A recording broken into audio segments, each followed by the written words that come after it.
De retour dans 72 Sports, on parle à présent de football américain avec notre invité Charles Paviot. Bonsoir. Bonsoir. Vous êtes directeur sportif des Caïmans 72, donc le club de football américain du Mans. Vous entraînez notamment à la clinique, enfin à côté de la clinique Dupré, sur le stade Auguste Delaune, effectivement. On va revenir tout d'abord dans un premier temps sur la rencontre qui se tenait donc ce week-end au stade Auguste Delaune. C'était face aux Bordelais. Les Lions de Bordeaux sur la magnifique pelouse synthétique donc du stade Auguste Delaune, avec un premier touchdown pour les Lions de Bordeaux signé Baptiste Taquier dès la 9e minute de jeu, avec une transformation. Un deuxième quart-temps où il y aura un autre touchdown des Lions grâce à Nathan Daniel, le numéro 81 que vous voyez ici. À la 12e minute de jeu, transformation là également de Victor Clotour.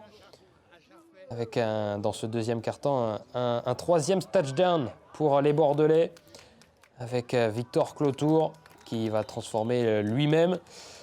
Puis il faudra attendre le troisième quart-temps après la mi-temps donc, pour voir le premier touchdown des Caïmans 72 de vos joueurs grâce à Thiago Moreau. On va le voir dans quelques instants. Derrière, là, il y aura une belle transformation de Flavien Renou. Voilà le touchdown Manceau. Bon, vous avez perdu malheureusement 21-7 face à des Bordelais qui étaient tout simplement plus forts. Ah oui, tout à fait. Les Bordelais avaient perdu seulement 2 rencontres depuis le début de la saison contre les premiers du championnat. Donc vraiment solide deuxième, on peut dire. On avait à cœur de faire une meilleure prestation qu'à l'aller chez eux. On s'était lourdement incliné. C'est jamais facile de voyager à Bordeaux. Et puis, on avait vraiment à cœur de bien finir la saison. On a malheureusement des petites défaillances sur le début du match, des petits problèmes qui ont été récurrents peut-être pendant la saison. Mais on a quand même fait une bonne figure. On ne prend pas de points sur la deuxième mi-temps. On marque, on est les seuls à marquer. Ouais. Et on est très content que ce soit Thiago Moreau, numéro 29, qui marque. C'est son 4e ou 5e touchdown de la saison. Et c'est un jeune qui a été formé au club, qui a 20 ans, qui fait partie de la nouvelle génération de joueurs des Caïmans. On a intégré beaucoup de joueurs de 2004 et 2005 cette année. Donc des jeunes encore U20 et d'autres qui étaient U20 l'année dernière, et qui amènent vraiment leur vitesse et puis un poumon d'oxygène supplémentaire pour l'équipe senior. Donc c'est très très positif. On est plutôt satisfait de la saison qu'on a effectuée. Sur cette rencontre, vous avez aussi, il faut le dire, dû faire avec les absents et une infirmerie bien pleine dans cette fin de saison. C'est-à-dire que là, on a dû jouer 6 matchs en 9 semaines. Généralement, on joue un match toutes les 2 semaines parce que c'est comme un sport de collision, d'impact régulier et avec haute intensité. Donc un match toutes les 2 semaines, c'est plutôt bien pour que les corps se remettent. Là, il y avait eu un match reporté. Ça nous a fait enchaîner les rencontres. Et puis là, ça tombait mal parce qu'il y avait le pont de l'Ascension, il y avait le GP moto, ça a mobilisé, on va dire, beaucoup de joueurs qui avaient du boulot ou des bénévoles même du club, quoi. Donc c'était pas évident sur l'organisation, mais voilà, ça s'est fait et on se termine quand même par une note positive. On va écouter le coach des Caïmans 72 après cette rencontre donc face aux Lions de Bordeaux. Il nous manquait énormément de joueurs clés, on a eu beaucoup de blessés, beaucoup d'absents sur ce week-end. On a une infirmerie qui est vraiment, vraiment pleine, on a beaucoup de joueurs clés qui sont blessés. Après, faut pas se trouver des excuses, ils étaient meilleurs que nous cette saison, donc ça a été un match très compliqué, on savait que c'était une grosse équipe. Voilà, donc le score est ce qu'il est, 21-7. On va tout faire pour être meilleur qu'eux l'année prochaine en tout cas. Voilà, le rendez-vous est pris par le coach Manceau pour la saison prochaine. 10 matchs cette saison, 4 victoires pour 6 défaites, un maintien assuré pour la saison prochaine. Quel bilan vous tirez de cette nouvelle saison ?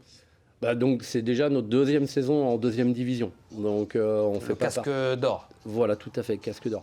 On ne fait pas partie des prétendants au titre. Il faut souvent 3-4 saisons pour arriver au niveau des meilleurs. Notre objectif, c'était le maintien. On avait assuré le maintien à mi-saison. Donc déjà, on avait une première satisfaction.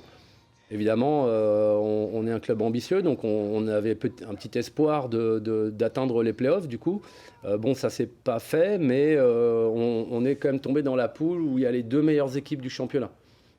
sont les équipes qui ont le plus de victoires. Donc 2 équipes qui vont aller en play-off, qui vont peut-être se rencontrer en finale de conférence. Donc quand on tombe dans une poule comme celle-ci, on est 3e de la poule, on s'en sort vraiment pas mal.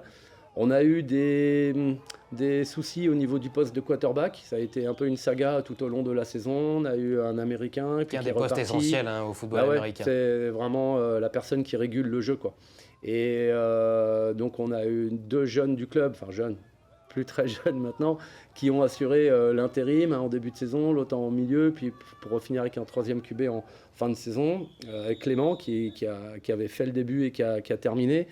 Voilà, donc on a eu des soucis de ce côté-là, effectivement des blessures importantes en pagaille.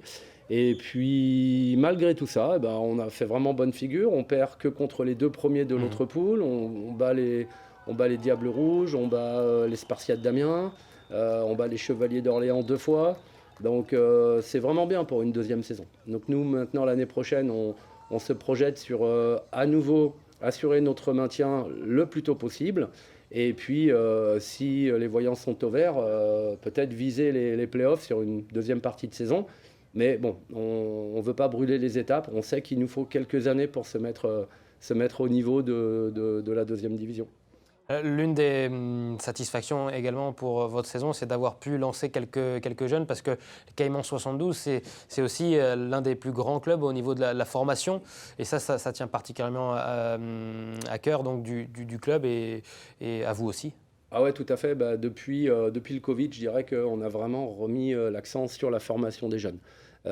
C'est une partie qui n'avait jamais été délaissée chez les Caïmans, mais on a vraiment voulu renforcer la base de la pyramide des âges avec énormément de jeunes. Donc on a créé l'école de football américain. On a aujourd'hui des jeunes qui vont de U7 à U20 avec des effectifs très très importants. Et puis cette année, pour la première fois, on avait enfin des jeunes qui arrivaient à maturité. Donc comme je le disais tout à l'heure, nés en 2004, nés en 2005, voire même pas mal de 2003 également. Donc ce sont des jeunes qui ont joué en U20 chez les Caïmans, qui ont joué au plus haut niveau possible au niveau national et qui sont désormais prêts à intégrer l'effectif. Et on avait cette année 5 titulaires, 3 en défense et 2 en attaque, qui sont encore des U20. Donc c'est vraiment très très positif pour l'avenir. Est-ce que vous pouvez nous expliquer comment fonctionne votre championnat ? On rappelle que vous êtes en 2e division, ce que la Fédération de football américain appelle le casque d'or, le 2e niveau national en France, l'équivalent un petit peu de la Ligue 2 pour le football, c'est ça ? Oui, c'est ça, exactement. Donc, c'est divisé en 4 poules de 4 équipes, 2 au nord, 2 au sud. Donc, dans notre poule, il y avait les Corsaires d'Evry et les Lions de Bordeaux, ainsi que les Chevaliers d'Orléans. Et puis, dans la seconde poule du nord, il y avait les Gladiateurs de la Queue-en-Brie, les Diables Rouges de Villepinte, les Vikings de Lille et les Spartiates d'Amiens. Donc, on voit que ça couvre déjà, au niveau géographique, une partie importante de la France. Il y avait 2 autres poules au sud. Et puis, à l'issue de la saison régulière, donc là on vient de terminer nos 10 matchs de saison régulière, le premier de la poule 1 accueillera le 2e de la poule 2 et le premier de la poule 2 accueillera le 2e de la poule 1. Donc ça nous donne un Corsaire contre Diable Rouge en demi-finale de conférence et Gladiateur de la Queue-en-Brie contre les Lions de Bordeaux. Et l'année prochaine, vous serez toujours en 2e division avec peut-être dans un coin de la tête la montée, comme vous nous le disiez. C'est forcément une ambition. C'est quand on fait du sport et voilà, on a toujours envie de performer. Et s'il y a un accès possible, on ira le chercher, sachant qu'il y a une réforme un peu des championnats l'année prochaine. La fédération va fusionner la 3e division et la 4e division, donc va élargir un petit peu la D2. Donc il y aura des équipes supplémentaires. Donc on sera probablement 5 équipes par poule. Donc on va voir comment tout ça est ficelé, mais voilà, nous on part avec un objectif, on va dire, pas trop ambitieux, mais déjà de se maintenir confortablement en début de saison. Et puis on espère pouvoir prétendre mieux fin de saison prochaine. À quel âge on peut commencer le football américain ? Alors le football américain avec contact, ça va être à 14 ans. Il y a une discipline qui est une porte d'entrée vers le football américain qui s'appelle le flag football. Ouais. qui se joue à partir de 5 ans, 6 ans. Sans contact. Sans contact du tout, avec des scratchs, et on vient déflaguer le porteur de ballon. Et ensuite, il y a une discipline qui est un peu intermédiaire, qui fait la transition entre le flag football et le football américain, qui s'appelle le mini-football, où on a les équipements, mais on a aussi une ceinture de flag. Ce qui fait qu'on peut faire des blocs, qui est quand même un peu l'essence de ce sport. On peut bloquer notre adversaire, mais ce n'est pas dangereux.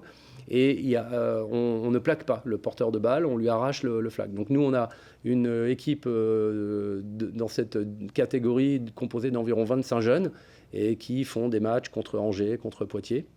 Et puis toutes les catégories inférieures, donc U13, U11, etc., jouent sur des regroupements de flags, des tournois de flags au niveau régional notamment.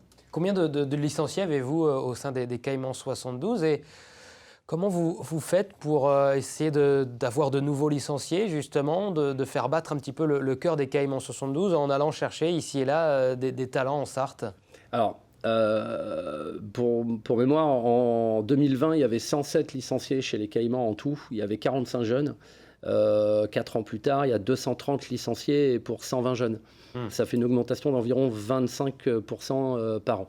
On a 3 disciplines, donc le foot américain, le flag et même le cheerleading désormais depuis 1 an et demi. Au niveau du développement, nous, on essaye de se faire connaître au maximum par la communication, par tous les moyens possibles. Et puis, le comité départemental de la Sarthe nous aide beaucoup, puisqu'il a créé ce qu'on appelle la Jungle League, qui est une ligue de flag pour les jeunes, qui se déroule entre équipes de quartier ainsi que les Caïmans. Et on invite toutes les équipes scolaires qui sont créées sur la base des animations qu'on fait. Cette année, le comité a réalisé 75 cycles de 6 séances. Donc c'est quand même fastidieux. Et tous ces jeunes-là sont invités régulièrement à venir faire des tournois de flag au stade de l'Aune. Donc on est en train de créer petit à petit une culture football américain, parce que ça fait 3 ans que ce projet existe. Ça représente 150 classes sur 3 ans, ça fait quand même 3000 élèves à peu près. Et de plus en plus de jeunes nous connaissent, ou en tout cas ont entendu parler du flag, du football américain et des Caïmans. Et on le voit, lorsqu'on a créé l'école de foot américain l'année dernière, on a tout de suite explosé les chiffres. On a une équipe U17, on a une équipe U20, voilà, donc on fait bonne figure en tout cas parmi les clubs formateurs en France. Si jamais il y a des enfants qui nous regardent peut-être et qui sont en train de dire à leur papa, à leur maman, c'est bien, moi j'aime bien ce sport, comment ils font s'ils veulent se tester avec vous, avec les Caïmans 72 ? Tout simplement nous contacter soit par les réseaux sociaux, soit par le site internet. Nos coordonnées sont un peu partout. Et puis de venir essayer. On a fait un stage découverte à Pâques qui a très bien fonctionné. Et tous les mercredis après-midi et tous les samedis matins, on a les entraînements jeunes. Et tout le monde peut venir essayer et puis au moins faire quelques séances d'essai avant de savoir si ça leur plaît vraiment. Le petit test avant de savoir si ça plaît donc, aux enfants, filles comme garçons? Oui, tout à fait, c'est mixte, on peut jouer en mixte, les filles peuvent jouer avec les garçons, donc de ce côté-là c'est vraiment fun, et il y a d'ailleurs de plus en plus de filles chez les Caïmans. Ça, c'est une bonne nouvelle, évidemment. Pour le flag football, c'est ça, comme on le dit. Donc, ce sport sans contact. Pour le football américain, une fois qu'on a passé les 14 ans, quelles sont les qualités qu'il faut avoir pour faire un bon joueur de football américain ?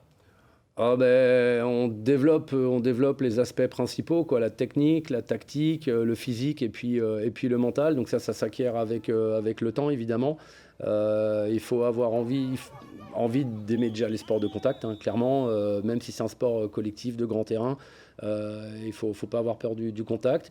Il faut aimer la tactique aussi, parce que souvent les gens voient du football américain mais ne voient pas tout ce qu'il y a derrière.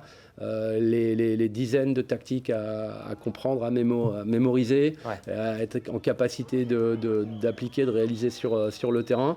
Il y a un gros travail de préparation physique également qui est à faire de son côté, en salle de musculation, sur le terrain. Donc voilà, c'est un sport qui demande quand même beaucoup d'investissement. Il y a des similitudes forcément avec le rugby, qui est peut-être un sport plus connu en France. C'est un jeu de gagne-terrain. La grande différence avec le rugby, c'est qu'on ne peut pas... Là, avec le football américain, on peut faire une passe en avant. Est-ce qu'il y a des similitudes avec les qualités des rugbyman? Est-ce que vous en récupérez aussi des rugbyman qui veulent se tourner vers le foot US? On n'a pas beaucoup de transition entre le rugby et le football américain. Je pense que même si c'est deux sports qui se ressemblent, hein, évidemment, hein, c'est des sports qui ont émergé chacun de leur côté au début du XXe siècle, à la fin du XIXe siècle, donc ils sont très très proches. En revanche, on attire davantage de joueurs issus du basket, par exemple, parce qu'il y a cette culture basket, culture américaine, et puis on voit que les joueurs de basket font une transition hyper rapide vers le football américain, parce qu'au basket, on développe les appuis, on développe plein de choses, et ce sont des qualités que nous, on recherche. Donc beaucoup d'anciens basketteurs vers le football américain, pas beaucoup de rugbyman. Je pense que voilà, ce sont deux univers qui se ressemblent évidemment, mais qui sont chacun de leur côté. Merci beaucoup, Charles Paviot. Je rappelle que vous êtes directeur sportif des Caïmans. J'aurai à cœur de revenir, ou on aura à cœur de revenir l'année prochaine. On fêtera nos 40 ans. Donc c'est quand même le 6e plus vieux club encore en activité en France. 40 ans de bons et loyaux services. Et puis ce sera l'occasion de remercier tous les anciens joueurs, tous les anciens bénévoles, toutes les personnes qui ont fait que ce club existe. Et puis aussi de remercier nos clubs voisins, parce que c'est grâce aux clubs voisins si on a pu avoir une histoire. Donc ce sera une grande fête du club, ça sera au mois de juin 2025. Les 40 ans. Hein. Les 40 ans. Vous êtes plus vieux que le MSB qui fêtait cette année ses 30 ans. Ouais, mais bon, on va... Vous êtes pas aussi grand encore que le MSB, mais on vous souhaite d'atterrir un jour dans cette première division. Les Caïmans 72 ne sont pas encore parvenus à aller au plus haut niveau en France, et on vous souhaite donc de parvenir à cela dans les prochaines années. Merci beaucoup, Charles Paviot, d'avoir été notre invité. Tout de suite, on parle de cyclisme avec nos 2 prochains invités, avec une belle course, une très belle course de très haut niveau, le Tour du Signal de Persaigne. À tout de suite.